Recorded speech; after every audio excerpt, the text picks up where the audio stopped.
Ja tu vēlies saņemt atbildi no savas zemapziņas, tev vajadzīgs būs diegs, vienalga kādas krāsas diegs, un tev vajadzēs, tā teiksim, priekšmetu, kuru tu iekrinās iekšpusē diegā un uzģērbsi viņu, lai viņš, tā teiksim, kustētos. Tātad tur var gredzenu, adatu var uzģērbt. Manā gadījumā būs konkrēti gredzens.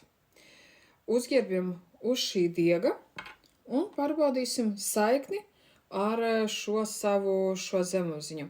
Jo, redzat, jūs absolūti varat, tā teiksim, nekustināt. Jums ir jānofiksē šeit roka, un šis gredzens pats kustēsies. Un tādā veidā jūs varat pārbaudīt sevi. Baigi tas, garš tieks sanāca, bet ok, derēs. Tātad, ja gredzens veido apļus, tas nozīmē atbilde ir jā.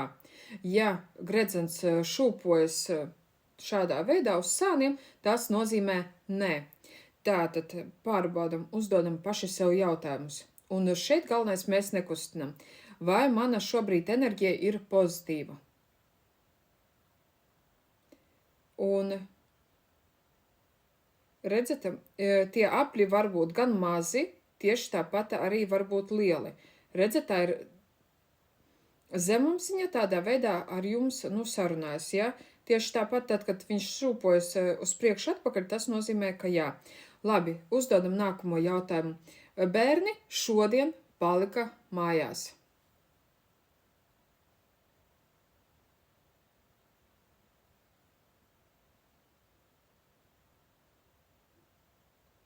Atbilde ir nē.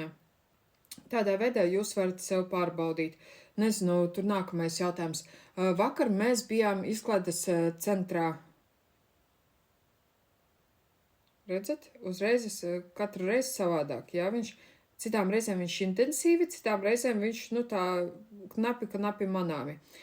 Un vēl jūs varat tur uzdot 1001 jautājumu, un jums šis zemapziņa jums atbildēs uz jūsu jautājumiem. Noteikti saglabājiet, dalieties ar to, un šeit būs ļoti daudz vēl citu video, kā tu vari miedarboties ar savu zemapziņu un saņemt no viņas atbildes. Tiekamies jau citos video.